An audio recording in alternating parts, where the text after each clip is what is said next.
Mughal Empire. Students, we are studying in this chapter about the one of the greatest empire that was Mughal Empire. यानी हम लोग इसमें Mughal empire के बारे में पढ़ रहे हैं. And today's topic is table 1 Mughal emperors major campaigns and events. Students, आइए अब हम लोग मुगल एम्परर्स और उनके कुछ प्रमुख अभियानों के बारे में, कुछ प्रमुख कार्यों के बारे में जो उन्होंने किए थे, इनके बारे में जानते हैं. इनको ज़्यादा हम लोग डिटेल में नहीं जाएंगे, शॉर्ट में पढ़ेंगे क्योंकि आगे इनके बारे में बताया जाएगा आपको. आइए जानते हैं बारी बारी से. जो फाउंडर ऑफ मुगल एम्पायर थे बाबर, इनकी बात करें तो 1526 से 1530 तक इन्होंने रूल किया इंडियन सब कॉन्टिनेंट में, दिल्ली आगरा पर. 1526 में इन्होंने सबसे पहले इब्राहिम लोदी को डिफीट किया, जो कि एक अफगान रूलर था, पानीपत में 1526 में. और उसके बाद उन्होंने मुगल एम्पायर की नींव रखी. 1527 में इन्होंने राणा सांगा को डिफीट किया, जो कि एक राजपूत रूलर थे, और उन्हें खानवा के युद्ध में हराया. 1528 में इन्होंने राजपूतों को चंदेरी के युद्ध में हराया and establish control over Agra and Delhi before his death. और अपने मरने से पहले दिल्ली और आगरा के ऊपर अपना पूरा कंट्रोल कर लिया. तो ये थे बाबर. अब बाबर के बाद जो राजगद्दी संभाले, जो अगले मुगल्स थे, वो थे हुमायूं. 1530 से 1540 और 1555 से 1556. अब आइए हुमायूं के बारे में जानते हैं. हुमायूं जो है, इन्होंने अपने इनहेरिटेंस को, अर्थात अपने राजगद्दी को, अपने विरासत को, उसको his brothers were each given a province, और अपने पिता की इच्छा के अनुसार इन्होंने अपने विरासत को अपने सभी भाइयों में बराबर बराबर हिस्सों में या सूबों में बांट दिया. The ambitions of his brother Mirza Kamran weekend Humayun's cause against Afghan competitors. और इनके जो भाई थे, जिनका नाम था मिर्जा कामरान, उनकी महत्वाकांक्षाओं के कारण अफगान प्रतिद्वंदियों के खिलाफ हुमायूं जो थे वो थोड़े से कमजोर पड़ गए, क्योंकि उनका भाई जो था उनसे जाकर के मिल गया, इनके खिलाफ वो साजिश करने लगा. Sher Khan defeated Humayun at Chausa 1539 and Kannauj 1540, forcing him to flee to Iran. इसके बाद इन्हें दो बार 1539 और 1540 में हार का सामना करना पड़ा. एक बार चौसा में और दूसरी बार कन्नौज में शेर खान के द्वारा, और इन्हें भाग करके ईरान जाना पड़ा. In Iran Humayun received help from Safavid Shah. Iran में इनकी मदद, ईरान के जो शासक थे सफाविद शाह, उन्होंने मदद की. He recaptured Delhi in 1555 but died in next year after an accident in this building. अर्थात आगे चल करके इन्होंने 1555 यानी 1555 में पुनः अपने दिल्ली के सिंहासन पर, तख्त पर कब्जा कर लिया, किंतु एक दुर्घटना में चोटिल होने के कारण अगले वर्ष ही इनकी, यानी 1556 में इनकी मृत्यु हो गई. और जो बीच में इनका 1540 से 1555 के बीच में जो गैप रहा, उस बीच में, उस 15 साल के पीरियड में शेर खान अर्थात शेर शाह सूरी नाम के एक शासक ने रूल किया, जो कि काफ़ी फेमस था अपने रूल के लिए. अब आइए आगे बढ़ते हैं. One of the most important and famous Mughal emperor Akbar the great 1556 to 1605, यानी अकबर जो द ग्रेट थे, was 13 years old when he became emperor. सोचिए, मात्र 13 साल की उम्र में, जब आपकी उम्र खेलने कूदने की होती है, उसी उम्र में ये दिल्ली के बादशाह बन गए. His rain can be divided into 3 periods, और इनके शासन को 3 भागों में डिवाइड किया गया है, क्योंकि इनका शासन जो था वो काफ़ी लंबा था. पहला जो था 1556 से 1570, अकबर अपने, चूँकि ये पहले बैरम खान, जो कि इनके पिता के समय में एक प्रमुख सेनापति हुआ करते थे, बाद में जब अकबर के पिता, जब हुमायूं की मृत्यु हो गई, तो उन्होंने अकबर का संरक्षण बैरम खान के हाथों में दे दिया और उनको कहा कि इनकी देखभाल करना और इन्हें शासक बनने तक इनकी रक्षा करना. आगे चल करके जब अकबर बड़े हुए तो उन्होंने बैरम खान से अपने आप को आज़ाद कर लिया और खुद ही सारे फैसले करने शुरू कर दिए. Military campaigns were launched against the Suri's and other Afghans against the neighbouring kingdoms of Malwa and Gondwana and to suppress the revolt of his half brother Mirza हाकिम and the Uzbeks. इसके अलावा इन्होंने क्या किया कि जब पूरी सत्ता इनके हाथों में आ गई, अर्थात बैरम खान से जब ये स्वतंत्र हो गए, तो इन्होंने क्या किया कि सैन्य अभियान चलाने शुरू कर दिए जो सूरीज थे. इसके अलावा अफगान और अपने जो पड़ोसी मालवा और गोंडवाना के जो शासक थे, उनको दबाने के लिए वो प्रायः प्रयास करने सैनिक अभियान चलाना शुरू कर दिया। इसके अलावा जो अपने सौतेले भाई मिर्जा हाकिम के विद्रोह को उन्होंने दबाया और उज्बेकों को भी उन्होंने दबाया। 1568 में Sisodia capital of Chittor was seized, यानी सिसोदिया का जो राजधानी चित्तौड़ थी उसको उन्होंने अपने कब्जे में ले लिया और 1569 में रणथंभौर को। अब आइए 1570 से 1585 के पीरियड को देखते हैं। मिलिट्री कैंपेन उन्होंने चलाया गुजरात, और गुजरात के अलावा इन्होंने पूर्वी बिहार, बंगाल और उड़ीसा में भी अपना कैंपेन चलाया। और ये जो कैंपेन थे काफ़ी जटिल थे, कॉम्प्लिकेटेड थे। 1579 और 1518 के बीच revolt in support of Mirza Hakim, और 1579 और 1518 में इन्हें जो मिर्जा हाकिम इनका जो सौतेला भाई था उससे फिर से इन्हें विद्रोह का सामना करना पड़ा। अब आइए थर्ड इनकी बात करते हैं। 1585 से 1605 तक अर्थात अगले 20 सालों में जो अकबर का एक्सपेंशन था इनके एम्पायर का वो काफ़ी बढ़ गया। Campaigns were launch in the north waste, यानी उत्तर पश्चिम में इन्होंने कांधार को अपने कंट्रोल में किया, सफाविदों से कश्मीर के ऊपर कब्जा किया। इसके अलावा काबुल कर कब्जा इन्होंने अपने सौतेले भाई मिर्जा हाकिम के मरने के बाद कर लिया। इसके अलावा डेक्कन अर्थात दक्षिण में इन्होंने अपना कैंपेन चलाया। बिरार, Khandesh and part of Ahmednagar next, अर्थात विभिन्न अहमदनगर और खानदेश वगैरह, बिरार वगैरह क्षेत्रों को इन्होंने अपने राज्य में, अपने सल्तनत में मिला लिया। In the last year of his rain Akbar was distracted by the rebellion of Prince Salim the future emperor Jahangir, अर्थात अपने अंतिम समय में इन्हें कुछ विद्रोहियों और अपने बेटे सलीम जो कि राजकुमार थे, जो भविष्य के राजा भी बने और भविष्य के बादशाह जहांगीर के रूप में वो जो गद्दी पर आसीन हुए, उनकी विद्रोह का भी सामना करना पड़ा।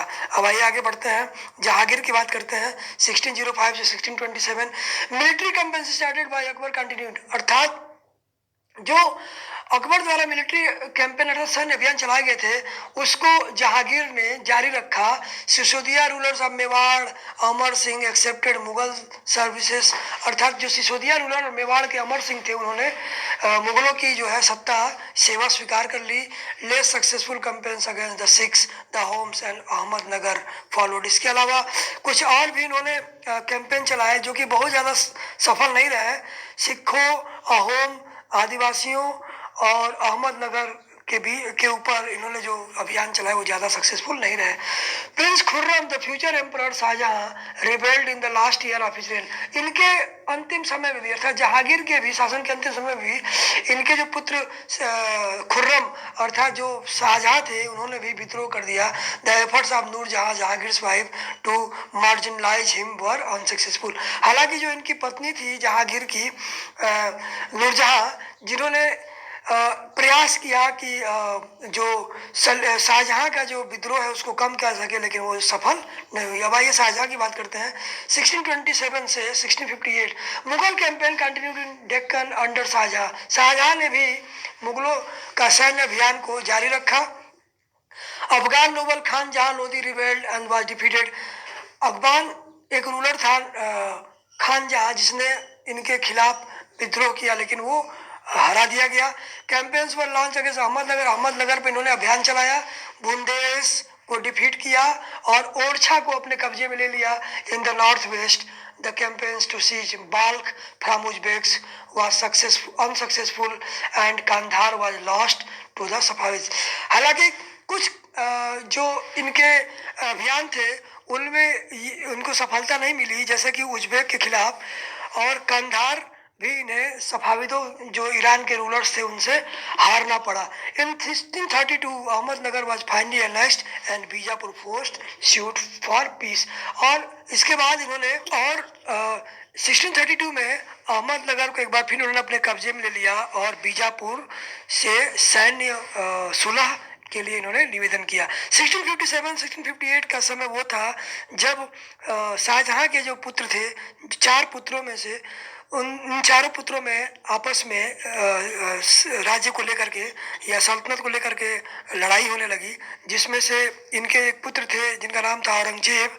इन्होंने विजय या सफलता हासिल की और अपने तीनों भाइयों जिसमें से दारा सिकोह भी थे उनको कत्ल कर दिया, उनको मार दिया। Shahjahan was imprison for the rest of his life in Agra. और आगे चल करके शाहजहां को आजीवन जेल में कैद कर दिया गया, आगरा के जेल में। ठीक है। अब आइए Aurangzeb, one of the brutal emperor of Mughal empire. सबसे जो क्रूर अगर शासकों की बात होती है तो मुगल एम्परर औरंगजेब का नाम सबसे पहले आता है। नॉर्थ ईस्ट में इन्होंने अहोम्स के खिलाफ अभियान चलाया एंड 1683 में अहोम्स को हरा दिया, लेकिन फिर उन्होंने 1680s में फिर से विद्रोह कर दिया। Campaigns in the north west against the Yusufzai and Sikhs were temporarily successful. यद्यपि कि उत्तर और पश्चिम में औरंगजेब के खिलाफ जो यूसुफ जई और सिख जो थे, इन्होंने कुछ अभियान चलाए, लेकिन वो आंशिक रूप से सफल हुए। Mughal intervention in the succession and internal policies of the Rathore Rajput of Marwar led to their rebellion. और इसके अलावा राजपूतों के आंतरिक मामलों में, उत्तराधिकार के मामलों में मुगलों के हस्तक्षेप ने राजपूतों को भी इनके खिलाफ कर दिया और इनका विद्रोही बना दिया। Campaigns against the Maratha chieftain Shivaji were initially successful and campaigns against the Maratha chieftain Shivaji was initially successful. यद्यपि मराठा जो मुखिया थे शिवाजी, उनके खिलाफ जो सैन्य अभियान शुरू में सफल रहे जो औरंगजेब द्वारा चलाया गया था, लेकिन Aurangzeb insulted Shivaji who escaped from Agra. लेकिन आगे चल करके औरंगजेब ने शिवाजी की बेइज्जती की, उन्हें अपमानित किया भारी सभा में, और उस अपमान का बदला लेने के लिए शिवाजी जो थे वो चुपके से उसके कैद से भाग निकले। declared himself an independent king and resumed his campaigns against the Mughals। उन्होंने अपने आप को स्वतंत्र राजा घोषित कर दिया मराठाओं का, और उन्होंने मुगलों के खिलाफ सैन्य अभियान जारी कर दिए। Prince Akbar rebelled against Aurangzeb and received support from the Marathas and Deccan Sultanate। आगे चल करके जो औरंगजेब के पुत्र थे अकबर सेकेंड अर्थात अकबर द्वितीय, उन्होंने अपने पिता औरंगजेब के खिलाफ आंदोलन कर दिया मराठाओं के साथ, और जो दक्षिण के सुल्तान थे उनके साथ मिलकर के उनके खिलाफ विद्रोह कर दिया। He finally fled to Safavid Iran, और अंततः वह सफाविद ईरान भाग गया। ठीक है। अब आइए सेकंड पार्ट देखते हैं इसका। After Akbar rebellion Aurangzeb sent armies against the Deccan sultanate. यानी अकबर के विद्रोह के बाद, यानी औरंगजेब का जो पुत्र अकबर सेकंड था उसके विद्रोह के बाद उन्होंने औरंगजेब ने अपनी सेना को दक्षिण के सल्तनत की ओर कूच किया। Bijapur was next in 1685 and Golconda in 1687, और 1685 और 1687 में क्रमशः बीजापुर और गोलकोंडा को अपने अधीन कर लिया। From 1698 Aurangzeb personally manage campaigns in the Deccan against the Marathas who started gorilla warfare. और 1698 में अर्थात 1698 औरंगजेब ने स्वयं दक्षिण की ओर और मराठाओं के खिलाफ सैन्य अभियान का नेतृत्व किया। जो मराठा लोग गुरिल्ला वारफेयर अर्थात छापामार युद्ध नीति में काफी माहिर थे, अर्थात वो चोरी छिपे हमला करते थे मुगल एम्पायर के ऊपर। Aurangzeb also had to face the rebellion in north India of Sikhs Jats and Satnamis in the north east of the Ahoms and in the Deccan of the Marathas. इसके अलावा औरंगजेब को उत्तर भारत से सिख, जाट और सतनामीज, उत्तर पूर्व से अहोम्स, और दक्षिण में मराठाओं और अन्य शासकों द्वारा विद्रोहियों का सामना करना पड़ा। His death was followed by a succession of conflict among his sons. और औरंगजेब की मृत्यु के बाद उनके बेटों में दिल्ली सल्तनत के उत्तराधिकार के लिए आपसी झगड़े या विवाद होने लगे। तो स्टूडेंट आज के लिए बस इतना ही, चूँकि ये इम्पोर्टेंट टेबल था, इसको जानना जरूरी था। सो स्टूडेंट आज के लिए बस इतना ही। उम्मीद करते हैं कि आपको ये टेबल समझ में आया होगा, और इसको दोबारा समझने के लिए आप 2 बार 3 बार भी वीडियो को देख सकते हैं या बुक पढ़ सकते हैं। Stay home, stay safe, good luck.